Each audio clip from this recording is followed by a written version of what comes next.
Campagne de sensibilisation au CSPAO ce matin sur la question de la sexualité précoce en milieu scolaire. Aussi, les commerçants de Montbois est en colère face à la présence des hommes des corps habillés, une présence qui empiéterait sur le bon déroulement de leurs activités commerciales. Et en religion, poursuite du séminaire de réveil au centre d'adoration Hermon sur le thème « La délivrance familiale ». De l'éducation à la religion, passons par les faits de société. Mesdames et messieurs, nous vous informerons tout au long de notre édition du 20h30. Bonsoir et bon confort d'écoute. En éducation, activités socio-éducatives au CSPAO, ce 18 mars, l'événement s'est déroulé en présence des responsables du dit établissement, des représentants de la Croix-Rouge gabonaise et des spécialistes de santé sexuelle. La problématique de la sexualité précoce en milieu scolaire était au cœur des débats. Floris Mapongo pour les images. La sexualité précoce en milieu scolaire est un fléau qui gagne du terrain au Gabon, malgré les multiples conséquences, dont la plus directe est la grossesse précoce et non désirée. Plusieurs actions sont menées dans le but de venir à bout de ce fléau. C'est dans ce contexte que s'inscrivait la campagne de sensibilisation qu'organisait la coopérative de l'établissement scolaire CSPAO, la Croix-Rouge gabonaise et des médecins spécialisés dans le domaine.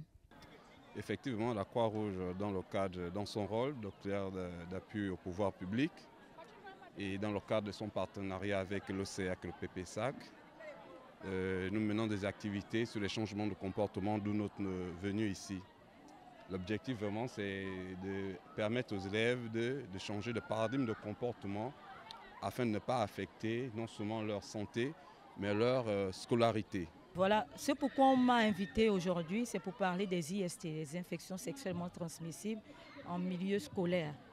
Parce que nous assistons aujourd'hui de plus en plus à un phénomène qui est la sexualité précoce en milieu scolaire. Donc il faut dire que c'est quelque chose qui n'est pas sans conséquences. Donc il était important de rappeler aux enfants les conséquences de toutes ces choses-là. Donc rappeler un peu les symptômes, comment ça se manifeste, quelle est la prise en charge et vers où aller. Parce que parfois ils ne savent pas où aller, les enfants sont perdus, ils ne savent pas où aller. Si les jeunes sont saturés d'informations qu'il faut, ils pourront mieux organiser leur vie et leur santé sexuelle. Je vous l'ai dit, la base de tout changement, c'est la communication. Et la communication est progressive. Le conseil, il ne faut pas qu'on s'arrête dans le cadre de cette sensibilisation ponctuelle que nous avons eue. C'est de mettre les mécanismes qui vont suivre l'enfant. L'enfant a besoin d'être éduqué pour être rassuré. Donc la création d'un club info serait l'idéal. Sur les enfants au quotidien, vous allez voir que le déclic va se faire de manière progressive, s'il est éduqué de manière pérenne. Le comité d'organisation peut alors se féliciter du travail abattu ce jour au regard de l'attention, mais aussi de la prise de conscience des élèves du dit établissement. Les infections sexuellement transmissibles sont précoces et moi j'ai 15 ans et la dame elle a cité une fille de 15 ans, ça m'a vraiment touchée quand elle a dit qu'elle était morte parce qu'elle pourrissait de l'intérieur. Et donc la leçon pour moi c'est que je ne vais pas me précipiter tout de suite pour avoir des enfants, pour avoir des rapports sexuels. Les maladies sexuellement transmissibles, ça peut se transmettre le plus souvent quand tu as un rapport non protégé avec ton partenaire. Et pour éviter ça, le plus souvent, on a aussi parlé de la sexualité précoce parce qu'on a remarqué que la plupart des jeunes ont des relations sexuelles précoces et ils ne se protègent pas. Donc il y a les préservatifs qui sont là, mais on a aussi dit que la meilleure façon de se protéger quand on est jeune, c'est de s'abstenir. Une des solutions plus que jamais indispensables à cette problématique serait l'introduction de l'éducation sexuelle dans les curricula de formation du secondaire. Nous restons toujours en éducation. Le principal du CSPAO, Landry Maganga, a tenu à donner les raisons pour lesquelles il a initié cette sensibilisation sur les maladies sexuellement transmissibles chez les élèves de son établissement. Ortega Otuanzogo, les images sont de Floris Mapongo. Le taux élevé de la pratique constante du sexe chez les élèves au CSPAO a emmené les services spécialisés à mener les enquêtes. Une des raisons qui aurait poussé la hiérarchie à organiser cette séance de sensibilisation sur les maladies sexuellement transmissibles nous confirme le principal du dit établissement. De l'administration des services spécialisés, à savoir le service social et le service de psychologie. Ces deux services concourent avec l'administration à l'amélioration, n'est-ce pas, donc, de nos résultats scolaires. Et au vu de cette enquête menée, les statistiques ont révélé que nos élèves du CES public Olivier Ambaye, tout niveau confondu, je vous donnerai les statistiques tout à l'heure, sont sexuellement actifs. Et cette sexualité précoce nous permet de comprendre donc les résultats obtenus par ces derniers. Face à ce constat alarmant, et d'ailleurs criard, l'administration ne saurait rester sans pour autant chercher des solutions. Et la solution idoine passe inévitablement par la sensibilisation. Cet échange entre élèves et experts a apporté assez de prise de conscience chez les adolescents. Mais ici, il est question de savoir si une seule journée du donner et du recevoir sera suffisante pour éradiquer le phénomène de la sexualité chez les jeunes. Nous allons poursuivre, puisque vous avez vu que la conférence débat, les enfants étaient pratiquement au centre de toute l'activité de sensibilisation. Nous avons fait appel aux experts. Nous avons eu les experts de la Croix-Rouge. Nous avons eu un médecin spécialisé, n'est-ce pas, donc, dans les risques d'une sexualité précoce, qui a aussi entretenu les enfants, et des ONG, n'est-ce pas, qui portent sur la sécurisation des enfants, et surtout des jeunes filles. Le responsable du CSPAO, soucieux du bonheur et de l'avenir de ses élèves, véhicule un message à ces derniers. C'est de rester enfant, c'est de vivre l'enfance et de ne pas véritablement empiéter sur je pourrais dire sur les droits, n'est-ce pas, donc d'un enfant, parce que dès lors qu'un enfant a un rapport sexuel avec un adulte, c'est un viol. Dès lors que l'enfant n'est pas majeur, même si on te griffe, certains prétendent qu'il y a eu consentement.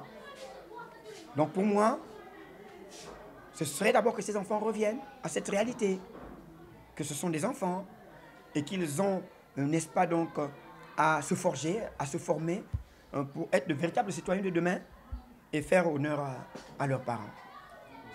Bonne initiative de la part de la hiérarchie du CSPAO, toutefois que les conseils donnés lors de cette sensibilisation soient mis en pratique par ces derniers. Place à présent aux faits de société. Je vous le disais, l'actualité abonde dans ce secteur. Le phénomène de placement au Gabon devient une réalité au point où cela passe à la normale. Les organisateurs de la sensibilisation sur la sexualité précoce en milieu scolaire au CSPAO touchent du doigt. Les images sont de Floris Mabongo pour le reportage.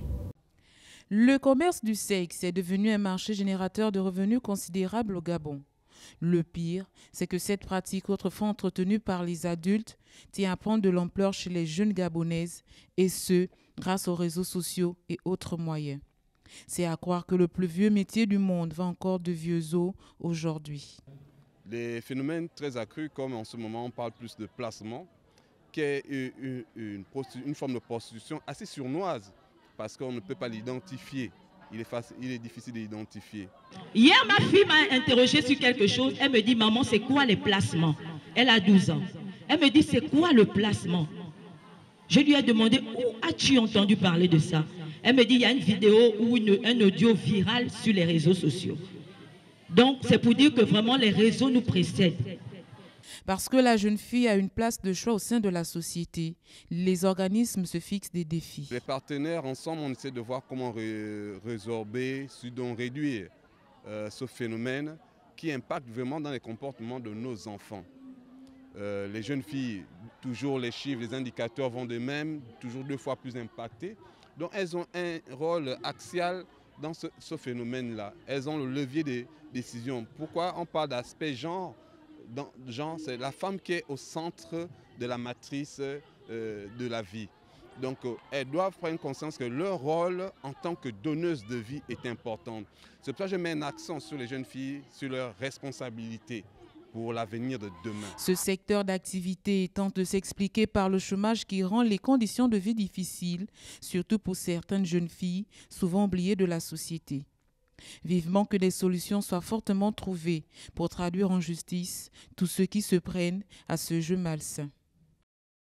Toujours en société, les parents des missionnaires à l'éducation des enfants. La sexualité juvénile, un phénomène qui affecte l'éducation, la vie sociale, la santé et les us.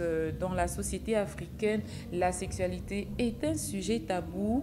Les parents ont une part de responsabilité dans la pratique du sexe chez les jeunes. Ortega Otoanzungu pour le reportage. Le sexe chez les jeunes est encore considéré comme un sujet tabou et très peu de personnes en parlent. Une sexualité qui s'accroît de génération en génération.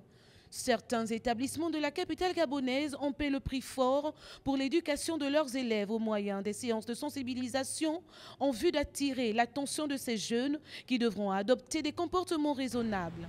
Ici, un des citoyens gabonais exprime sa satisfaction due à ces campagnes d'échange dans les structures éducatives. C'est une très bonne chose, c'est même déjà un début, parce que si tous les établissements scolaires pouvaient non seulement organiser des conférences de sensibilisation de ce genre, mais aussi même introduire cela dans des programmes.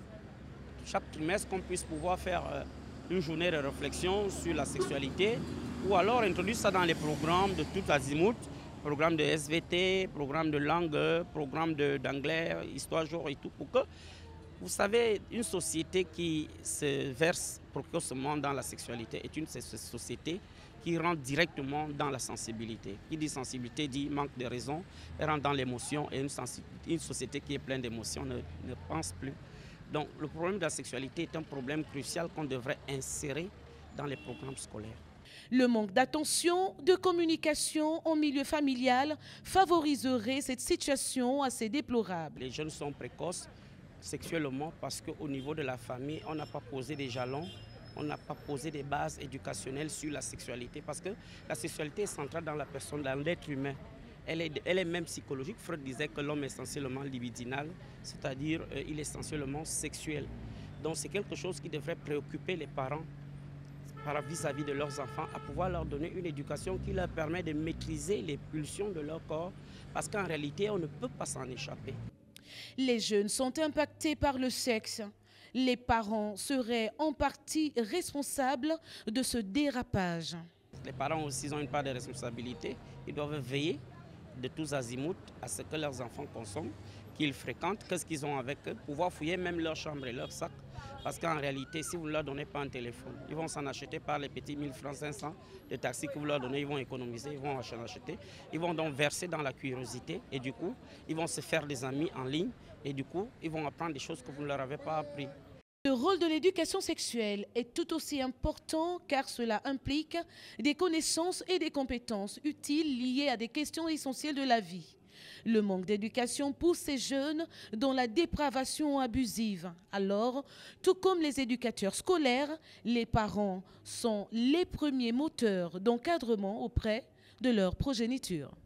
Les commerçants de Montbouette en colère du fait de la présence des hommes habillés, je vous le disais en début de ce journal, qui les empêcherait d'exercer leur activité commerciale en toute quiétude, malgré que ces derniers soient en règle. Ortega Otoanzungu, les images sont de Floris Mapongo pour le compte du reportage. Les commerçants de Montbouette sont en colère du fait qu'ils sont privés d'exercer leur activité commerciale en toute quiétude à cause de la présence de certains agents en uniforme sur les lieux. Ils font le récit de leur amertume. Vous nous voyez comment nous sommes assis, la police vient, ils ramassent les marchandises des gens, les parasols, les fers, tout ils amènent. Maltraiter les commerçants, c'est pas ici là c'est un marché. Ce n'est même pas un marché, la mairie n'a pas construit un marché ici même. C'est juste un endroit où les gens veulent se débrouiller. C'est le plus grand marché, même on ne voit pas.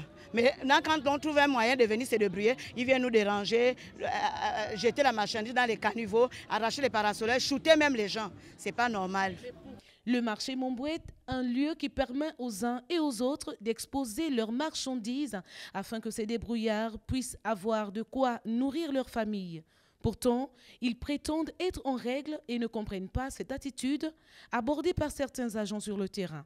Ceux-ci qui estiment que les commerçants ne paient pas leurs taxes et sont auteurs de l'insalubrité sur ce site commercial. La première chose qui nous dérange d'abord, c'est la police parce que nous n'arrivons pas à vendre. Le problème, c'est qu'on fait des arrangements, ceci, cela, et au final, le lendemain, on vient encore nous chasser, on ne comprend plus rien. Un marché comme celui-là, tu ne paies aucune taxe. Tu viens un matin, tu mets une enveloppe, tu dis que tu veux venir vendre là. Tu ne paies aucune taxe. Et tu veux que quoi?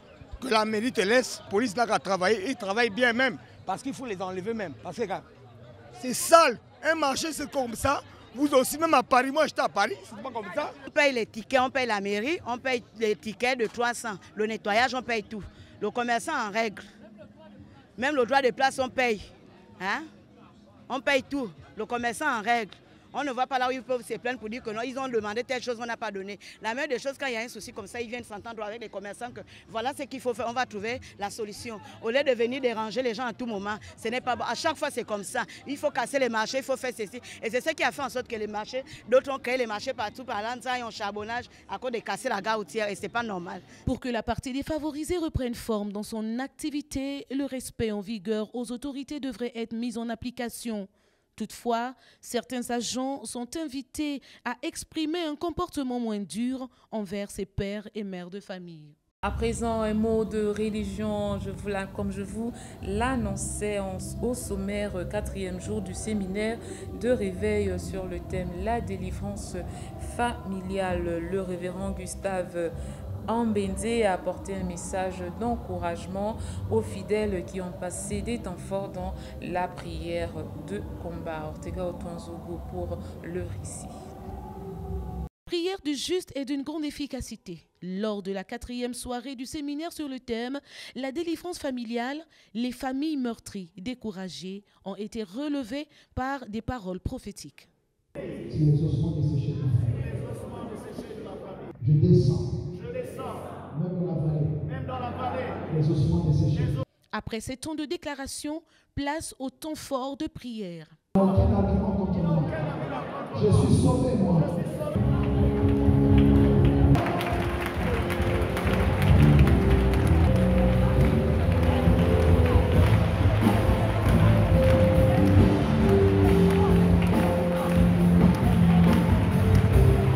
Ce séminaire qui se poursuit à l'église du centre d'adoration Hermon a vu la présence de plusieurs familles qui ont été renouvelées au moyen de la parole de Dieu.